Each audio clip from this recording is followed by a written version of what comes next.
when you become personal, then the mind activity becomes virile. Can you remain empty, neutral, detached, you see? And you must carry this exercise on for half an hour.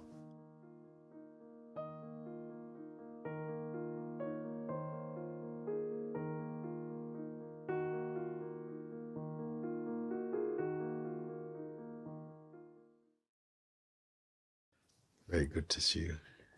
Wonderful. I feel there's quite a raging fire come, and it really, from time to time, it comes up like that. And I feel it's time now for Sangha to make another leap, and not another of many more kind of leaps. I feel that there's something quite powerful and very immediate, very potent for those who accept this invitation, actually. I see no reason why anyone should not accept it. So those of you who have begun to take this invitation on will quickly see, and if I can put it in very simple terms, it's asking you to sit by yourself and begin. For many people, I say you go sit under a tree, sit wherever you feel comfortable for a while, and for half an hour, at least each day. I didn't tell them that to start with. I said, let's do this exercise first. After the exercise was grasped, I said, then will you do this for half an hour each day? And we will do this for a week. And what is the exercise? It is that you sit, and the mind will come. The usual things, which seem very normal. It's been so normalized, the activity of mind in terms of its relationship, or the relationship of ourself in identity with the mind, seems like it's a whole relationship goes on, very normalized. And with this identity of personhood, maybe you may say, if I say a sattvic sense of personhood, would you understand this term? Meaning that, you know, the highest stage of identity. Sattvic means more pure. Why I make this distinction is because the person is still a sort of separate sense, a separate autonomy, an identity, personal identity. You may hear me use sometimes the word ego. I find them very synonymous, actually. Because normally when we say ego, we think it's a behavior. Ego is not necessarily or restricted to only behavior. It means where there is a very rooted identity based upon I am this body, and I am effective. We don't say it, but effective, I'm my conditioning, who I take myself to be. My experiences, history, all of that contribute to the self I function as daily, naturally, normally. But here when I ask, could you sit and try to be just by yourself, with let the mind run, let things, don't try to police your thinking, just let it run. And I say, can you observe without logging into that which is observable, meaning that there is some detached witnessing, just of the stuff that arises. And when I say this, I want to clarify even further that it's not about watching like you watch a movie. You're paying attention, you're not following a story, but more like a panoramic overview of what's coming up in mind as thought and sensations. And now I say, but remain detached, mean don't log into the mind wave. To remain conscious and apart from the activity that's coming up, sensationally, psychically, physically, emotionally. All these things may come in one form or another. And that play is going on the screen of the mind. So, but only to pay attention to your formless or impersonal sense of presence or being. Is that clear enough?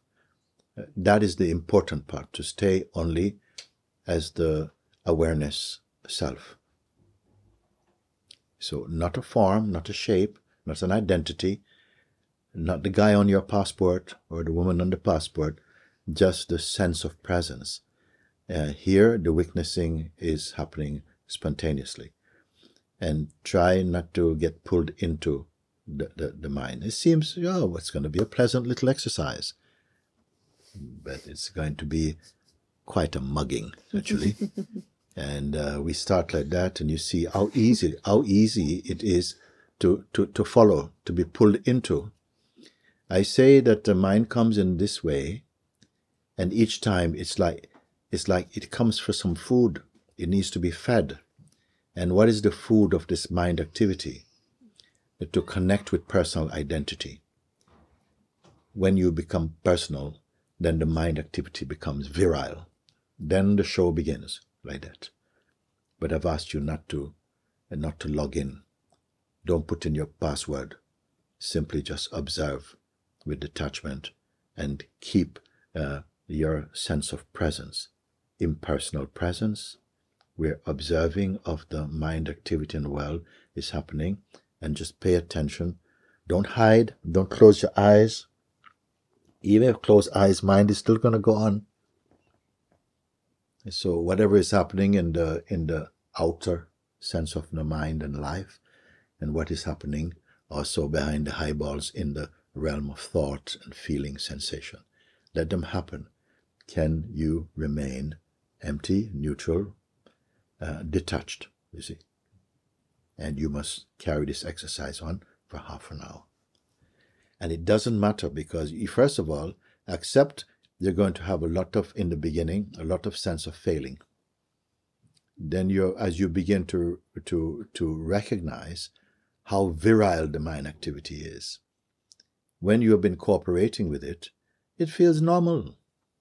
But now I'm just trying to show, can you simply be without engaging in identity and mind activity? And you see how easy the attention goes like this. Yeah? And after a while, you'll realize, wait a second, it's as though I'm choiceless. I'm not able to stay by myself. My attention is always engaged in what is next, or the next taste, the next sensation. And this is not new. Perhaps all our life we have lived like that. But it's become normalized because nobody questions it.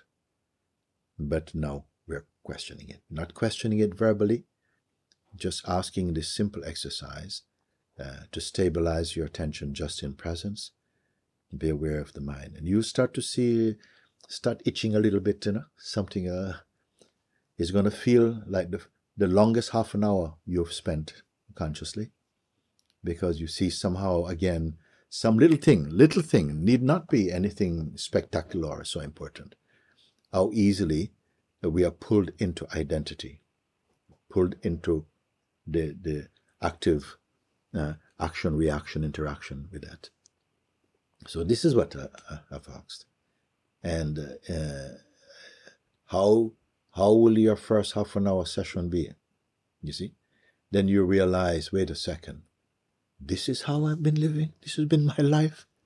Simply cooperating with the mind pull, the reflex, to always just be in some mental state. You see? And then what I'm getting feedback from many people is, I can't live like this anymore. I am a prisoner in my own life. Actually, you are not a prisoner. Your identity as a person is the prisoner. And because it has been unquestioned, it becomes what represents you is personal identity. And that is the relationship, the dynamic relationship with the mind stuff and the person for whom it seems applicable and relevant. Now watched from, increasingly, you'll come to see, that there is a deeper space of witnessing that is untouched. It has no identity. It is pure consciousness itself. And it is always here. The fact that you are aware that you exist is because of this root consciousness. But from the consciousness takes the form of the person by accepting I am the body, which is the instrument through which consciousness can enjoy or taste experiencing. And the belief, okay, I am the one, I want, I don't want, I like, this is not good, this is bad, I am this, I am, all of these are mental formations. They have no reality by themselves. This is why you may have heard me say there's one earth, but there are billions of worlds, each world being a psychological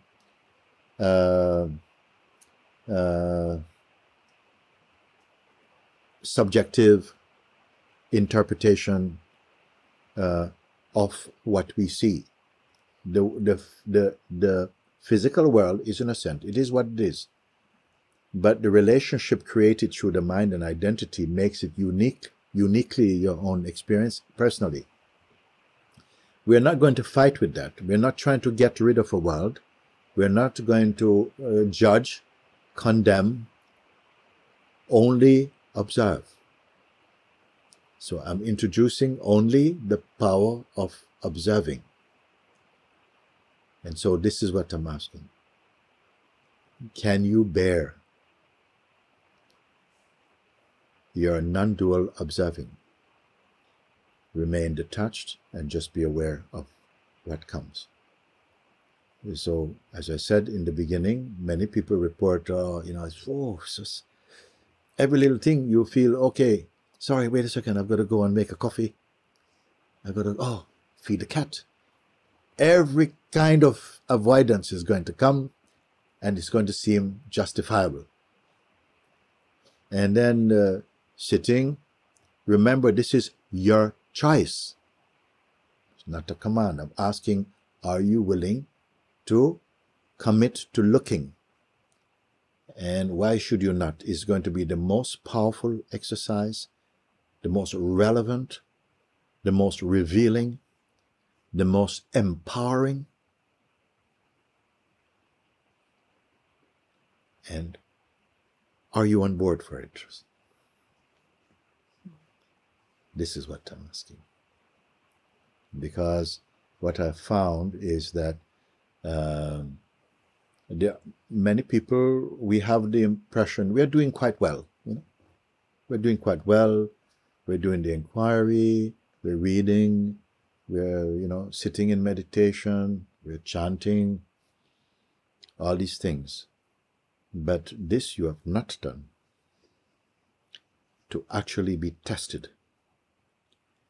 So first you test yourself. You sit.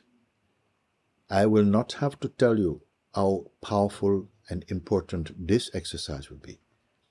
I want you to tell me if you are willing to take it on. Above all practices and exercises, this until now will be the most direct. And it will be something that you must have a sense of commitment, a sense of responsibility that this is only for you. You cannot do it for someone else. This is only for you. And to learn to observe. And don't worry about the sense of failure. Give room. It's going to happen. The sense, whoa. Forget about the actions, reactions to it also. Just each time, come back. Don't waste time complaining and feeling, why can't I do it? Just come back and again stay. And gradually the force of presence will begin to come through. The claustrophobia of that mental noise that you will experience, if you persist, will begin to ease away from you. You begin to feel your true being again. Not separate from you, not you feeling your being, You are the being. You become naturally more stable, more calm, and that conviction ought to grow, that determination, I have to keep this up. I have to do this. Because Babaji said, no, because I see the fire it creates in my life. And yet, even in its most turbulent stages, you sense already the power of self-discovering in a very direct way. So I'm very, very pleased for those who feel I'm taking this challenge. And you're going to see whether you, once you recognize the force of the mind tsunamis that will come, and you realize that it is not what you are. This is very important, that there's a space that is untouched by it, and there's a space that seems very, very touched and disturbed by it. And the space that is touched and disturbed by it is your regular living space as a person. Are you willing to feel that challenge and know that somehow it is possible going beyond it, and stay with it? Once you have, you're in the flow of this discovery, it will become more compelling for most people. Some may give up and say, "Whoa, I'm out of here. I can't take this onslaught. My mind is too strong." I can't imagine, if you realize how strong the mind, the psychological mind and identity has become, whether you'd want to just kind of say, you know what, okay, I still go along and cooperate with it, because at least it seems more simple, and I know that world. I'm very familiar with being that person, and so I don't want to be disturbed any further. I want to see if there's someone like this, or that you're able to take this beautiful, auspicious challenge, that I don't feel that you can fail. If there's a sense of failure, it is from the person. It's because of identity and holding on, clinging to the identity of personhood. Because through this exercise, you'll realize the shallowness of personal identity and ego. But at the same time, you will not be left out at sea. You will, at the same time, simultaneously become aware of the greater space, limitless space of your true being. Okay? So, this is not an advertisement. Okay? It's just to share with you what we are focusing on. Because I've known people, some people for many years. They've been in some kind of practice, practicing here, listening to invitation, but because the person is doing it, after a while, we start to plateau off. The mind feels, listen, I think I've done enough. I think I'm okay now. But with this, this exercise I'm offering, I don't know. I'll have to see if it comes to the same point where someone feels, you know, actually, I think I've transcended the mind thing, and I'll settle for a nice handshake with the mind, and we strike a deal or what. I'm very keen to see how we go, you see.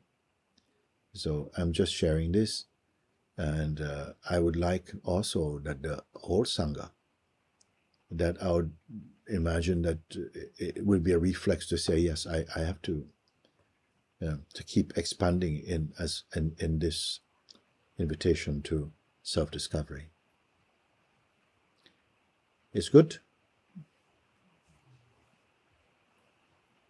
Very good.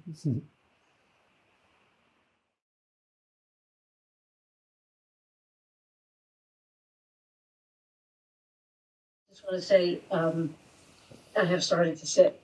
I've started with 20 minutes. Yes. And it's like an octopus and its tentacles.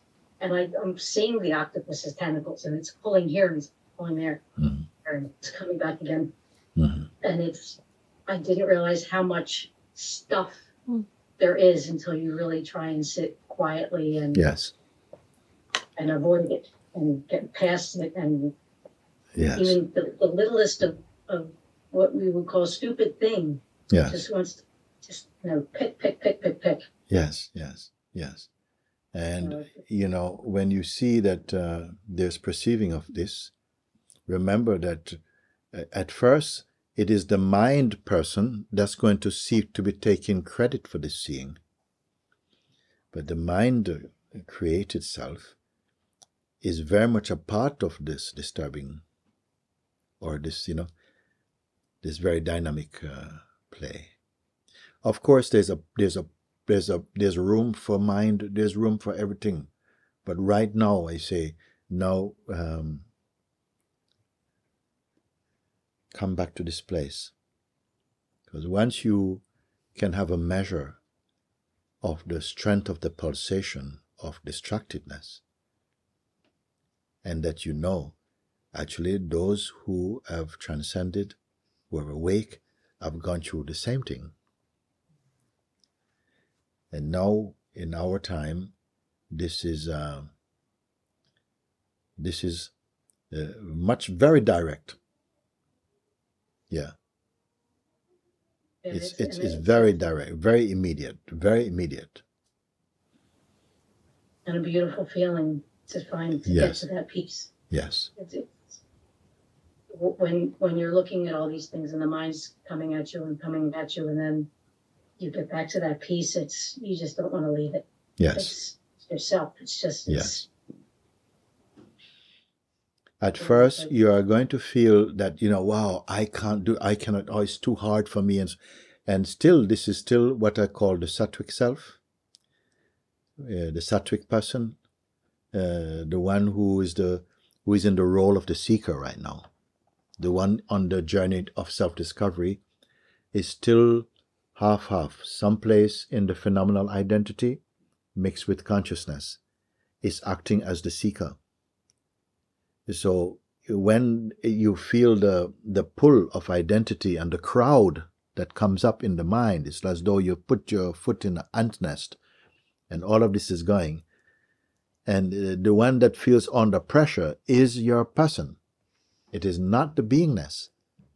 The beingness provides the light and the power. It is the authority. But it is not the one busy trying to put out fires. First, you'll include, remember I've been saying recently, that all the pain and the suffering and the sufferer are like two sides of one coin. Why I said like this? The self is not a coin. So when I say the feeling at first is that this is really difficult, it's very hard to keep focus, it's a mixture coming from person and presence is giving this feedback. But at the same time, there's this inner quality like a deep promise, a kind of a growing certitude in you. I'm crossing over. I gave example like if you had a big stone that you had to turn over on its back. The first part to get it up to that point is feel like a lot of work just to get it. And once it reaches a certain place, it tilts over, then it becomes easier. So it's going to feel as though you are lifting up something. Just staying put and try to witness without becoming involved. Gradually, don't zoom in on any particular activity of the mind. More zoom out and take more of a kind of panoramic field. Sometimes, naturally, a focus is going to go towards something. Wherever the focus goes, it is always personal. And you'll feel the heat of that is there. And you'll hear me telling you, okay, just let that run. It doesn't need your help. Just observe. And don't get involved in it. More, be very conscious to be one with just that neutral witnessing. And so in the early stages, the force of distractedness will come. you start to feel itchy and things to do, and oh, I need to just need to make this phone call, and I come back and sit again. Let's have a cup of tea. Oh no, I've taken sugar. No, not with. And you see, and somehow it's gonna dawn. What am I doing? Who is doing all this stuff? Who has to make all these decisions? Mr. Guy. And you something again come back. Stop feeling, oh, why is this happening? Don't lament. No time for lamenting. Just come back again. Keep looking. And gradually the force to remain neutral or empty, not by covering your eyes or blurring the senses, but just being very sober, but hold on to the beingness. It is there anyway. The beingness never went away. It's just because of this distractedness that then went into the shape of person, and then the person create the world with the mind. And you're simply watching this. So we don't have to give up something, give up your job, give up family, nothing like this. It's not necessary. Just you come back to yourself, and your world will come into focus in a natural way. Okay? So I feel that this is the best way I could have spent this short time to share this, and thank you for your attention on it. Very good. Very good. And bless each one for this stage in our